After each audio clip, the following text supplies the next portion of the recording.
James for three.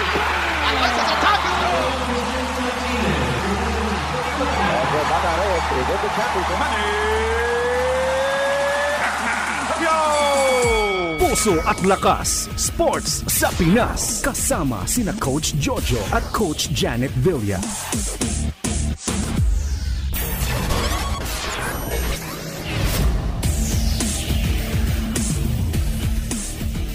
Magandang hapon sa inyo mga teammates. Ito po si Coach Jojo Villa ng Fellowship of Christian Athletes.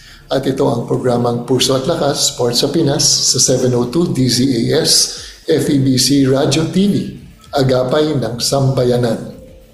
Gusto ko lang batiin ang ating mga teammates na nakikinig sa atin, si Gab Ferreras, Coach Darwin Dalizo, Pat and Sara Morales, Baby Navisaga, si Noel and Marge Evangelista, Mike Tolentino, Maricar Loriaga, Dino Gopez, Euforcina Bernardino, Amy Pagio Chedoro, Timothy John De La Cruz, Edmond Garcia, Nora Salvador, Teresita Medina, Homer Prince, Remy Madelo Lamprea, Charita Casim, Rosenda Lacorte, Liz Nangitngitan, Liza Ganado, Nancy Lozano, Annalyn Liwanag, Nora Salvador, si Aaron Ray Gacho, Lordan Molion, Aquila Cadelina, and Tess Abiva.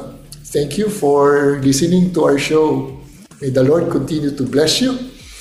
And teammates, ang ating guest ay isang basketball coach na nagumpisa coaching elementary and now is a successful high school coach and champion coach sa Baguio City. Sa pagbabalik ng Puso at Lakas, Sports sa Pinas. Pusong kampiyon, siya na nga, luha at galak. Mga sikreto ng marugdog na ensayo at pagtatagumpay sa larangan ng sports. Pusong kampiyon. Mga kaagapay, our guest is a champion coach. Hindi nga lang sa Metro Manila, but in the part of our country which we call the summer capital, pinupuntahan dahil almost every day naka-aircon. I'd like all of you guys to welcome Coach Russell Go, the head coach of the Berkeley High School basketball team. Hi, Coach Russell. Hi, Coach Jojo. Good morning.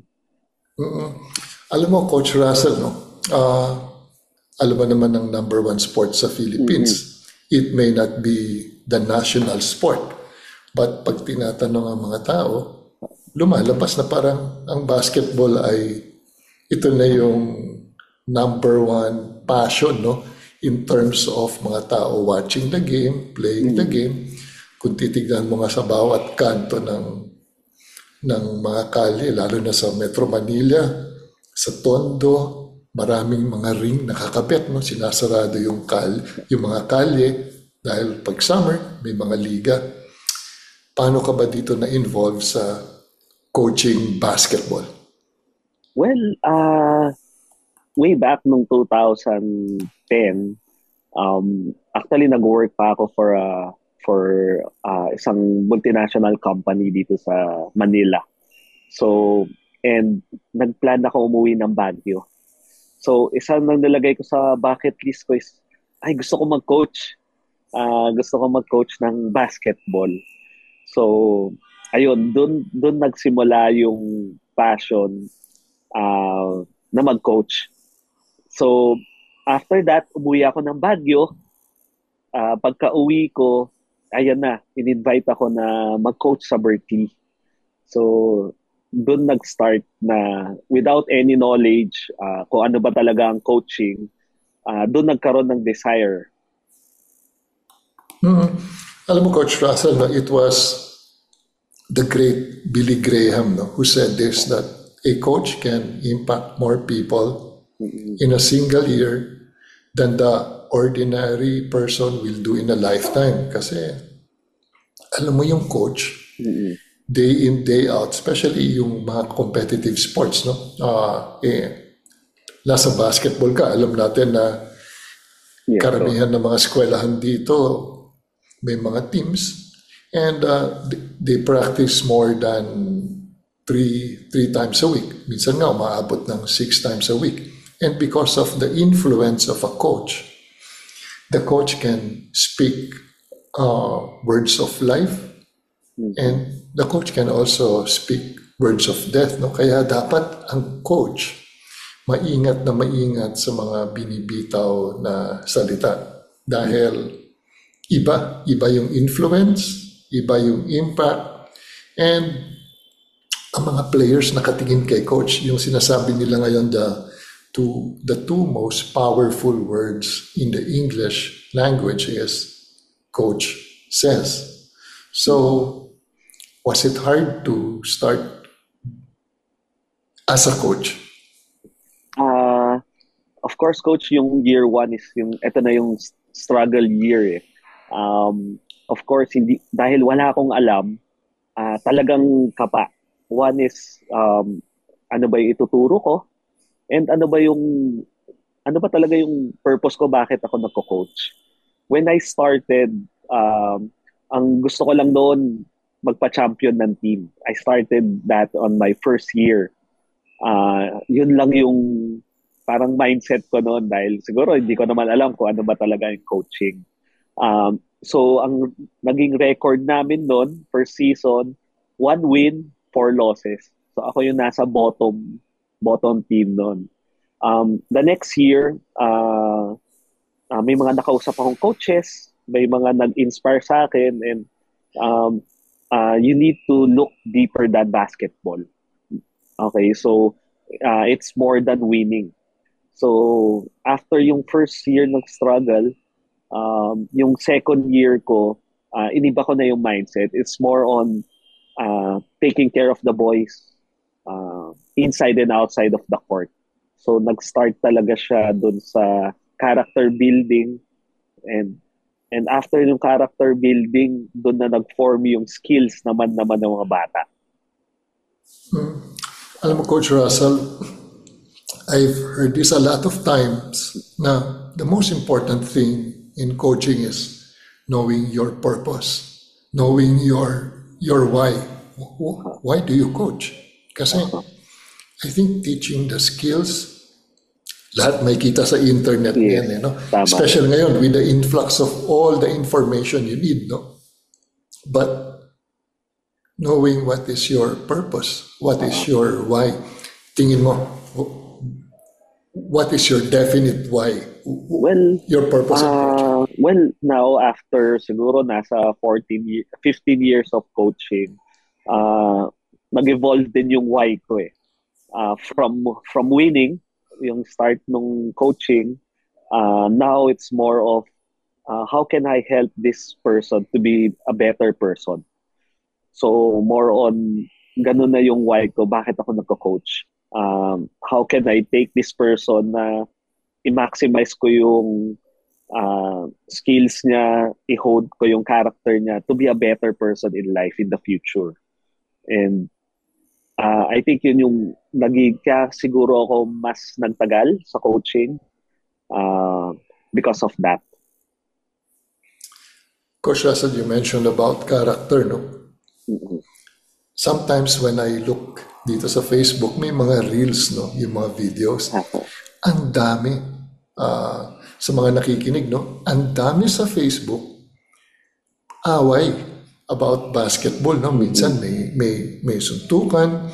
Tapos sometimes hindi na basketball kasi may kita mo yung player swinging an elbow, punching a player, which is a no-no in basketball. Sabi ko nga, bakit nag-evolve itong gantong basketball, no, na nagkaroon na ng physical violence, no? Sabi ko, is it because of, alam mo yan, pag nakakasakit ka, pag nagkakaroon ng controversy, mas sumisikat. But di ba mas maganda kung sumisikat yung isang tao or sumisikat yung isang team, sumisikat yung isang coach, dahil tama yung ginagawa nila, no? Yung ginagawa nila nagkakaroon ng impact sa eskwelahan because you are coaching yung mga players. Ang mga players pa naman, mga varsity level, sikat yan eh, kilala sa ano no, sa eskwelahan. And tinitingala ng mga estudyante. And because of yung popularity nila, it's either maganda ang ipakita nila or hindi maganda ang ipakita nila. You've mentioned character. Yes, Coach. Coach, gaano ba kahirap na you were starting from scratch in molding their character? Coach, talagang mahirap. You have siguro 12 to 15 players with different attitudes. Ang pinaka-important talaga doon is to know them, each and every one. Siguro sa 15 na yon, iba-iba rin dapat yung approach mo sa kanila. Meron ka rin time for them na makausap mo sila one-on-one. Iba rin yung nasa practice lang. So, I think building yung character is a 24/7 coaching job. Hindi lang siya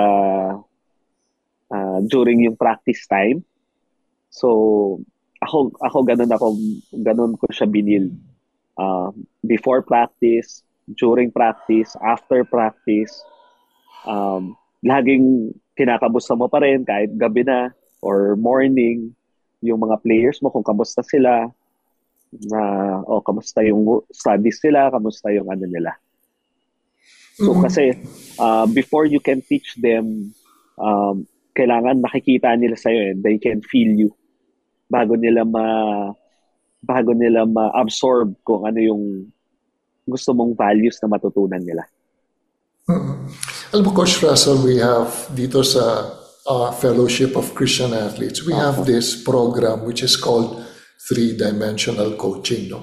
And binabanggit ng coach doon ang importante is not what you teach your players, but kung ano ang tingin ng player sa isang coach, if the player would ultimately feel and know and absorb that my coach really cares for me. It's a game changer. Kasi alam mo, if a coach feels, if a player feels that he is safe doon sa kanilang basketball team, even if he or she commits a mistake, kasama sa basketball yan, sino ba naman ang hindi magkakamali, di ba? Yes, kaya nga may turnovers. Ang importante dito is you teach them from that mistake and eventually that they would move on, and eventually this could be mga life moments, no, teaching moments, no. And alam mo, Coach Russell, no, pag sa basketball, pag tinawag na yung isang player ay character yan, no, may negative na nakadikit, no, especially sa basketball. Kumusta yung player niyan? Ay, may character yan. But what we're talking about is yung character na maganda. Ano ba yung hinahanap mo sa mga players? Kasi hindi mo pa mamomold yan. No? When they join the team, yes, ano yung mga hinahanap mo na ito dapat yung mga katangian na isang player that eventually would join our team and eventually would evolve into a better player? Well, sa akin, number one is I want a player na hardworking. Ito yung gusto ko, masipag, worker talaga. Second is discipline. I think hindi naman, kasi ang hirap you'll train 3 to 5 times a week. Sometimes we prepare 6 months before a league, or minsan 8 months, minsan 1 year. So very, very important yung discipline doon na yung habits makikreate niya because of yung discipline. Third, of course, gusto ko meron din silang joy. They love what they're doing, nag-enjoy sila, they enjoy the company na nandun, they enjoy kasi they sacrifice a lot of time on doing basketball only doon sa time na yon siguro. So, yun yung 3 criterias na hinahanap ko talaga sa isang player. Discipline, hard working, and they love what they're doing. If I could sum it up, no, yung sinasabi mo, Joy, may tawag kami dyan, yung passion. Yes. Passion for the sport that he or she loves it, that when they step into the court, wow, they really come alive, di ba? Kasi yun yung nasa puso nila, no? And tama yun na you look for people na yung intrinsically hard workers, no? Hindi na yung sasabihin mo na, oh, we have to work hard kasi if they have the passion, I think normally they would work hard on it, no?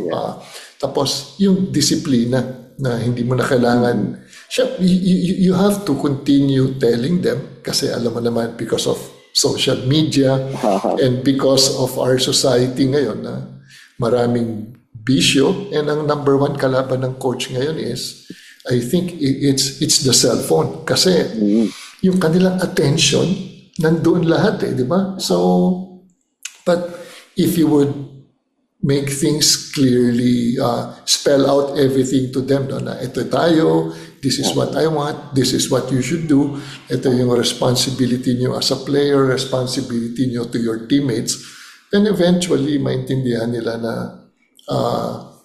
the reason why we are doing this is because we want to be excellent, no? I was reading a quote nga na excellence is not an act, but it is a habit. Tapos may isa doon sabi na excellence is not a skill, but an attitude. So yung attitude dapat nila is towards they want to become better, and then they work on their craft, no? Coach, syempre hindi naman lahat ng players coachable. Yes, did you have players na talagang it was a challenge for you, no?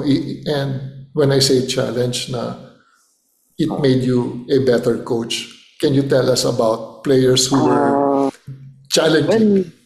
Yes, actually, coach, I have some players na very, very challenging. But I think babalik ka pa rin talaga dun sa how can I help this boy? Hindi lang yung basketball, kundi after basketball. I'll give an instance, coach. Kung I have a player na umalis, naglaro sa akin nung before pandemic. Okay, after pandemic, lumipat siya ng school. So, ang nangyari, coach, pumunta sa school dahil pandemic siguro, hindi pumapasok, ganyan. So, hindi niya natapos yung kumbaga, nag-fail siya doon sa o naging incomplete yung schooling niya ng grade 11 siya. Then, pagdating nung grade 12, nagkausap uli kami. Sabi ko, oh, how are you? Ano na nangyari sa'yo? Coach, balik akong grade 11. Sabi niya sa akin. Sige. Tapos sabi ko lang sa kanya, coach, na sige, kukunin kita, babalik kita sa school, pero of course, wala siyang scholarship na mabibigay, sabi ko. But what I can promise you is pwede natin ayusin yung buhay mo. Ito yung mas greater purpose kung bakit kita kukunin. Hayaan mo muna yung scholarship kasi yung grades mo, palakol lahat, ganyan. So, pero kukunin kita, ayusin natin yung buhay mo. I-ano natin, sabi ko. Yun yung mas matutulong ko sa'yo. So, eventually, bumalik siya sa amin. Inulit niya yung grade 11, grade 12. Pagdating na sa amin, okay, tinutukan namin yung schooling. Then grade 12, makikita mo na siya na yung medyo nag-lead. Kasi yun. Then ngayon, nasa na siya. Nagvo-vocational school na siya after college. So, sobrang ano siya, sobrang mas nakaka-inspire mag-coach because of that one. Sa mga ganun na situation, hindi siya nakikita sa basketball court, sa points, na magaling tong player na to, o ganun. Pero, makakita kayo ng bata na matulungan yung makapag-aral uli, mabalik nyo sa tamang landas. And now, ngayon, nag-ambition maging mechanic. So, at least, nandun na siya. Na before, nung kausap mo siya ng 2 years back, wala na. Parang, wala na talaga. So, yun yung short story ko na, pero may mga players rin ako na ganun, na marami, coach. Kaya siguro ako nagko-coach because of them. Alam mo, Coach Russell, no, thank you for having the patience, no. I call it having love for your players, no. And sa mga nakikinig, no, we can easily quit. We can easily quit and say na I've had enough. But alam mo, baka ang hinihingi sa atin ng Panginoon is to give this boy one more chance. And itong chance na ibibigay mo sa kanya, hindi na makukuha sa iba to. And because of that, I think yung benefit na itong ginawa mo, Coach Russell, would be in the long run. Kasi you did not give up on that boy, no? May mga coach akong nababasa na a good coach can win championships, but a great coach can change lives. And as coaches, ang goal natin is to change the lives, the trajectory of our players, especially if they are going down south, pababa na, no? Wala nang pupuntahan because towards destruction. All we have to do is step into their lives. And Coach Russell, thank you for stepping sa buhay into the life of your player dahil nakita mo na binigyan ka ng Panginoon ng foresight na if I won't do this, this player of mine will be in a situation na at the end of the day, I will ask myself, did I do something? Or can I do something? Did I do enough? Kasi pwede mo naman sabihin na, I give up. Okay. Pero, alam mo, even the Lord Himself did not give up, no, for us. No, He sent His Son, the Lord Jesus Christ, to die on the cross to save us. Alam mo, Coach Russell, no, studies sa 3-dimensional coaching is, makikita mo ang tunay na kondisyon sa buhay ng mga players mo if you visit their homes. Diba?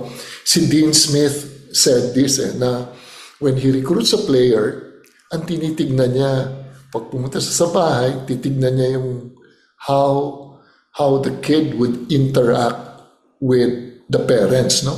Kasi sabi niya, if this boy will not listen to the parents, hindi makikinig sa akin yan, no? Yes, but I think, Coach Russell, no, ang goal natin is to know the players. And when we visit their homes, doon mo lang malaman na, kaya pala ganito siya. It's because of yung situation nila sa buhay. And Coach Russell, have you, I know you've done this. Yes. Kamusta po, ano dapat ang role ng coach when it comes to relationship with the parents? For me, it's you need to have communication with them, yung parents, and but kailangan may balance din. Of course, yung sa parents, I have talked to them kung anong standing ng mga kids nila, kung nasan na sila, ano yung pwede nila ma-improve. And hindi lang ito yung more on basketball side or skill side. So minsan pinagtutulungan namin para mas madisiplina yung mga bata. So, it's a hindi pwedeng mawala sila sa formula, kumbaga. It's a parang helping hand tayo or tool tayo to help the kid with coordination dun sa parents nila. Alam mo, Coach Russell, nung panahon ng mga siguro 60s, 70s, once hinand over nung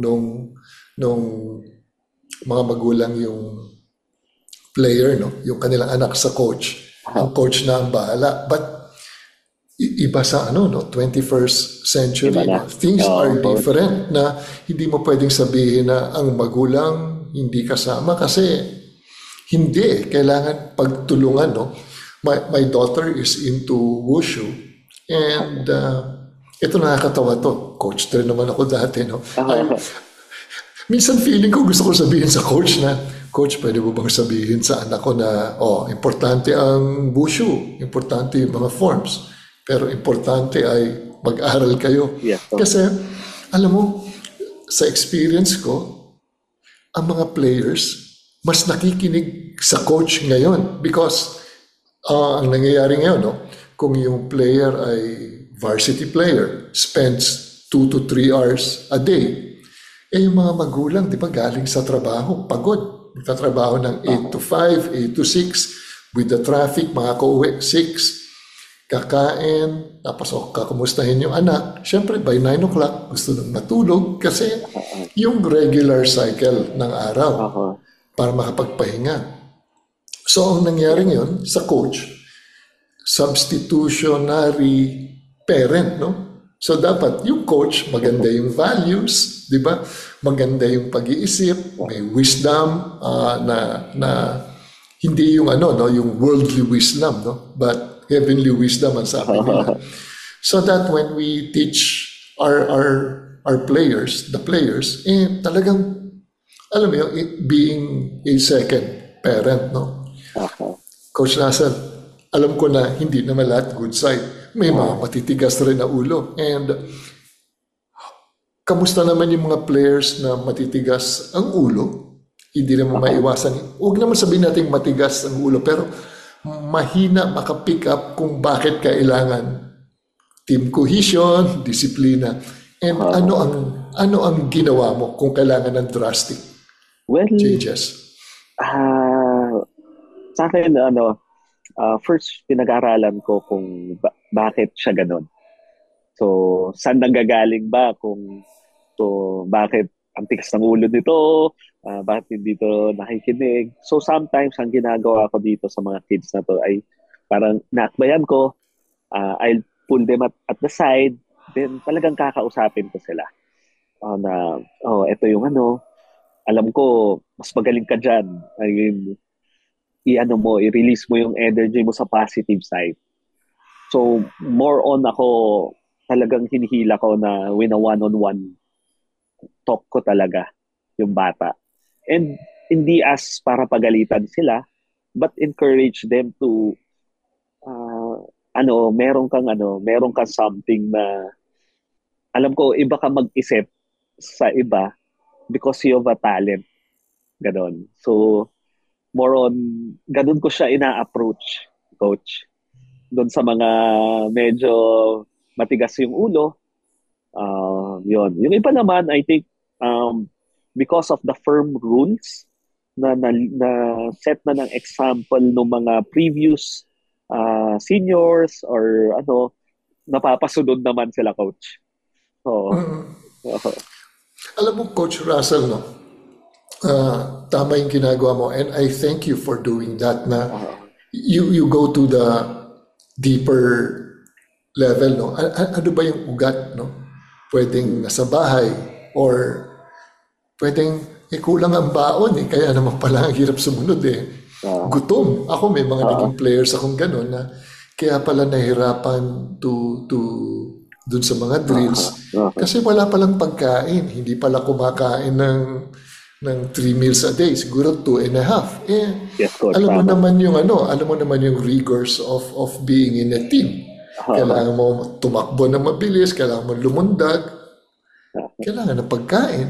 Kung wala kang pagkain, gutom ka. Hindi ka makapag-isip. Pag hindi nakain ng tiyan, bibigay ang ulo, bibigay ang katawan. No? But thank you for doing that. No? Na alamin mo kung ano yung problema niya. Pwedeng sa bahay, o kaya pwedeng sa pag-aaral. Nahirapan sa mathematics. Diba? Ang iniisip niya buong araw ay, paano ba ako papasa sa mathematics? Diba? Pero, I need to practice. So, paano ko ibabalance yun? No? Yeah. Coach Russell, ano yung mga moments that could have altered your decision to be a coach dahil yung mga masasakit na talo na talagang siguro gusto mo nang sabihin na I think hindi ako into coaching. Can you walk us through?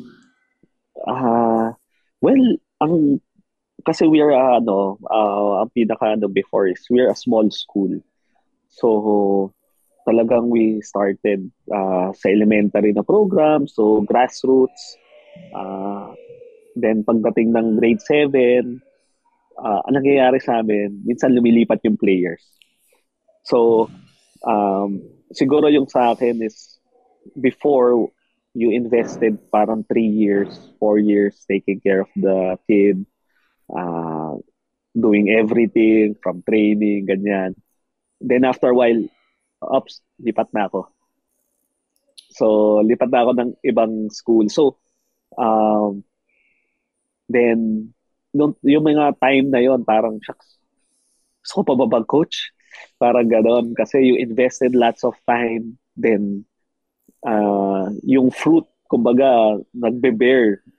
Nakikita mo nagbe-bear pero nasa ibang school. So, pero eventually I learned that na there's some kids also trusting you along the way na hindi mo sila pwedeng iwanan. So, I kept on doing the same thing day in and day out. So, imbes na mag-focus ako dun sa umalis, I just focus on who's staying and who's believing doon sa program. So sa akin,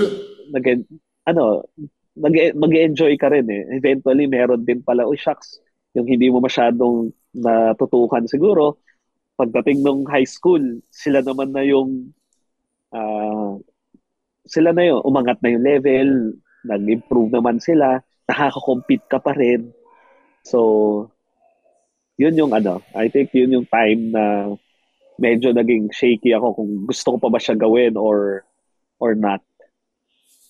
Coach Russell, I've done this show for almost 10 years and this is the first time that I've heard na a coach struggling kasi most coaches would say na ang pinaka-heartbreaking ko is this loss, this championship. But yours is different being a coach in high school, nag-elementary coach ka. Elementary. And then eventually you were developing the skills of these players. Tapos, syempre alam mo na, pag nag-high school to, magaling na to. So, individually, tapos may team cohesion. Tapos biglang, wow, nag-transfer all the energy that I poured into this player. Diba? And bakit naman nag-transfer? Yun yung gusto ko malaman. Well, I think kasi yung high school namin nung time na yon, hindi siya ganun kalakas in terms of minsan natatambakan pa ng 20, 15. So, syempre, sino bang may gusto? Di ba? Sino bang may gusto? Then, yun. Sino bang may gusto maglaro for that one nung nagsa-start kami? Kaya, pero eventually, di ba, Coach Russell? Eventually, yes. Eventually, nag-evolve yung program from elementary into a high school. Then nag-high school. Can you tell us about yung high school team mo? Because I think you are multi-champions, no? Nagcha-champion ka ng madalas. And I think it is considered in Baguio that the number one high school program, hindi team, the number one high school program sa basketball, sa high school level, is your Berkeley School. So, ano yung the joys of coaching? Yung mga championships na or games na hindi mo makalimutan. Can you tell us? Well, I think yung actually marami-rami eh. Well, yung isang very memorable is 2023. We played for yung palarong pambansa. So, yung team namin, nag-start kami, we have a player na mga 6'1", 6'2". So, but na-injure siya before the start of the qualifiers. So, ang average height namin is around 5'7", 5'6". So, pumapasok kami sa game ng city meet. Talagang yung center ko is my guard. May shooting guard, then yung small forward ko nagiging power forward. So ganun ka hindi ko alam paano namin siya nagawa. So during this time during yung Karaa is yung parang regional meet. Ang tanong nga sa amin, Coach, anong team nyo anong taga-saan kayo na elementary team? Kasi yung height namin, ka-height lang namin. So nakausap rin nga namin yung mayor ng Apayao during that time. Coach, medyo maliit team mo . Pero I think doon, umabot kami hanggang palarong pambansa. And siguro nasa top 6.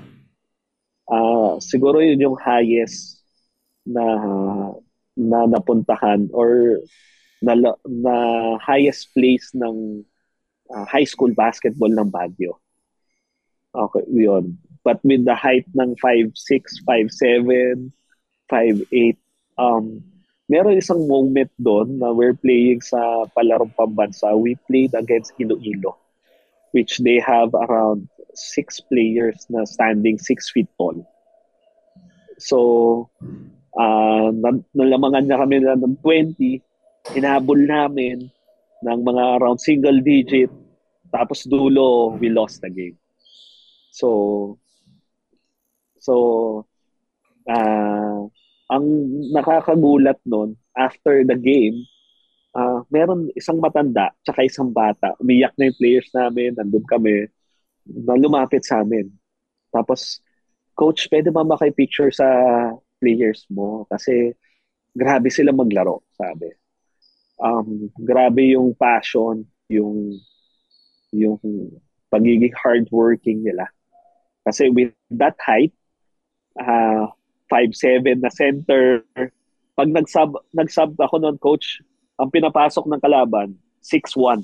Ang pinapasok ko, 5'2" na player. So yun yung, I think sa akin, yun yung mga moments na hindi ko siya makalimutan. Hindi ko alam paano kami nakaabot ng top 6 with that kind of lineup. Actually, yung isang Karaan noon, this regional meet, ang MVP ko is a defensive player. Hindi talagang defense na 5'1", na bumabantay kahit sino, full court man to man, from first to fourth quarter. Yun ang nilalaro namin noon. Coach Russell, it starts with the coach, no? It boils down na it's because you are the captain of the ship. Ikaw ang kanilang leader, and whatever the leader says, paniniwalaan. Importante dito is they believe in you, they trust in you, and then you have their backs na just let them play, and then whatever happens, resulta, matalo, manalo, mahal mo sila, no? May kasabihan sa basketball na basketball is not all about height, but it is about speed and quickness, no? Kasi if you're going to give me players na 6'5", lahat 6'5", pero ang bibilis naman, tutukan, ang liliksi. Tatalunin niya yun kahit may mga 7-footer ka na hindi kasing liksi at kasing bilis, no? And syempre, they were well coached.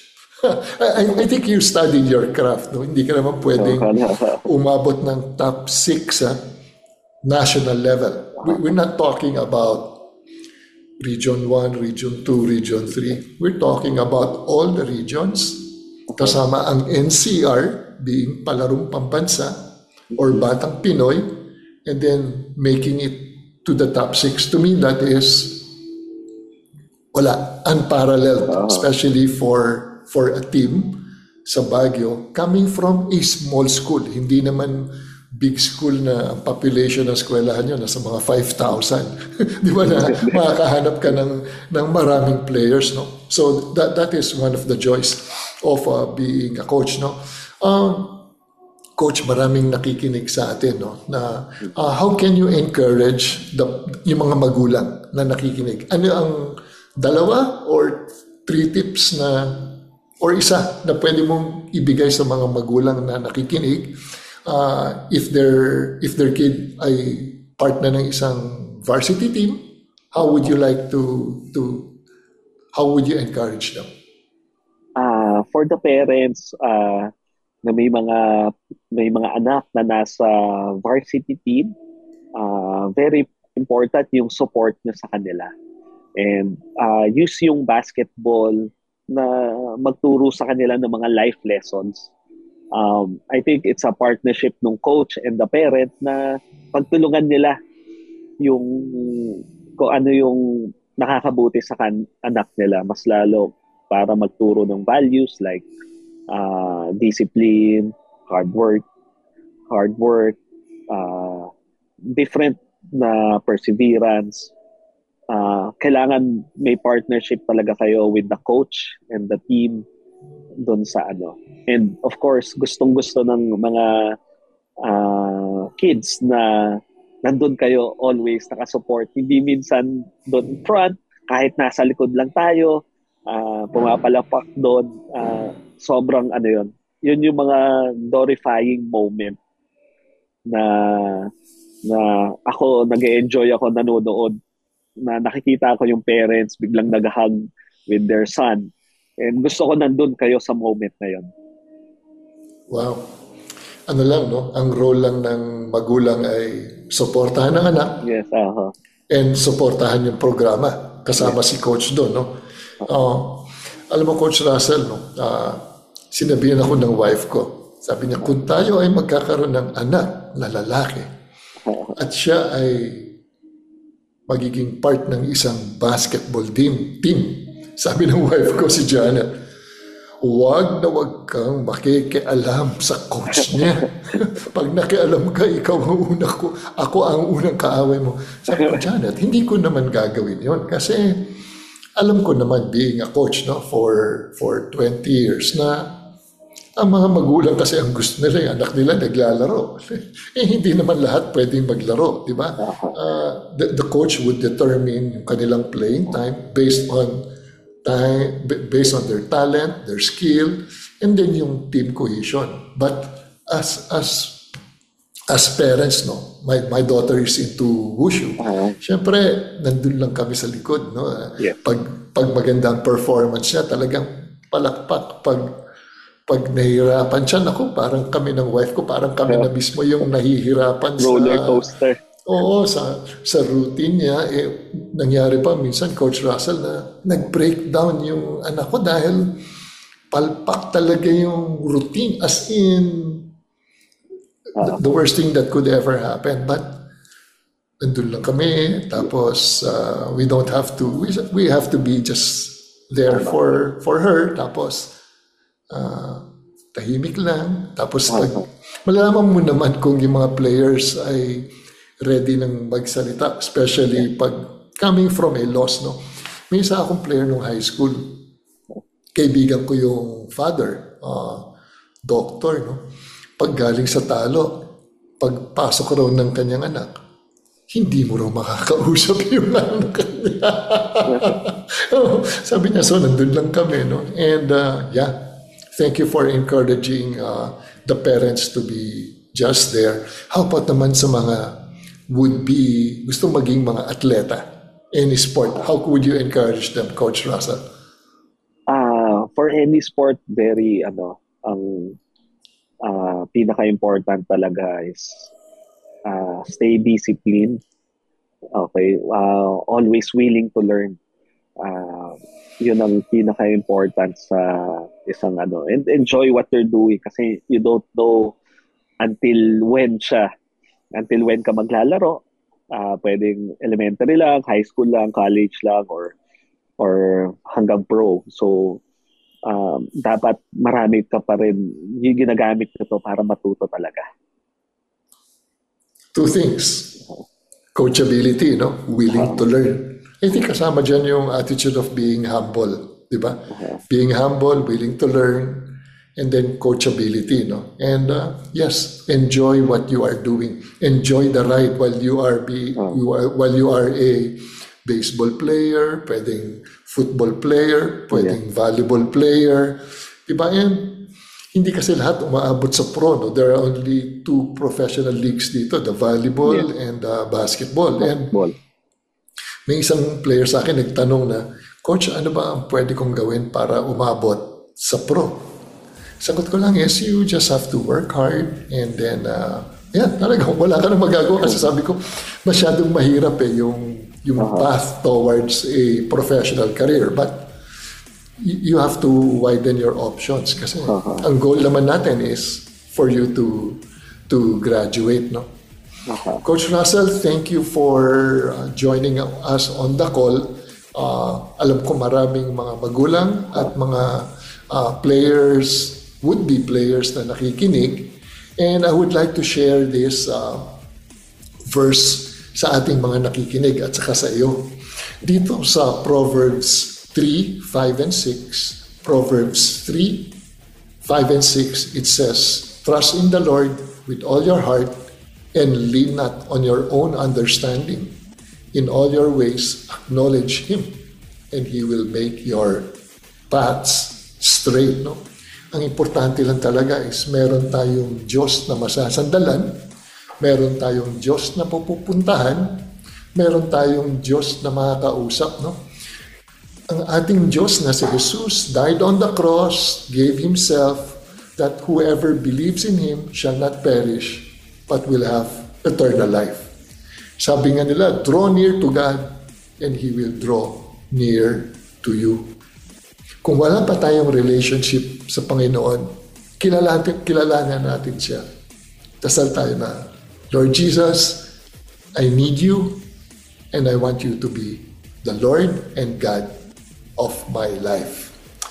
Salamat sa inyong pakikinig, mga teammates. Ito po si Coach Jojo Villa ng Fellowship of Christian Athletes at inyong napakinggan ang programang Puso at Lakas Sports sa Pinas sa 702 DZAS, FEBC Radio TV, agapay ng Sambayanan, membro ng KBP, kapisanan ng mga broadcaster ng Pilipinas. Magandang Sabado po sa inyong lahat. Last words, Coach Russell. Coach, thank you so much for inviting me na maging part ng iyong program. Thank you so much. I think ilan lang yung nagkaroon ng opportunity from the province na magkaroon ng chance para i-share din yung mga story po namin and learnings. Thank you so much, Coach, for inviting me. You're welcome, Coach Russell. Alam mo, your story is God's story in your life. God bless you, teammates. Thank you for listening. God bless you all. Thank you. Puso at Lakas Sports sa Pinas.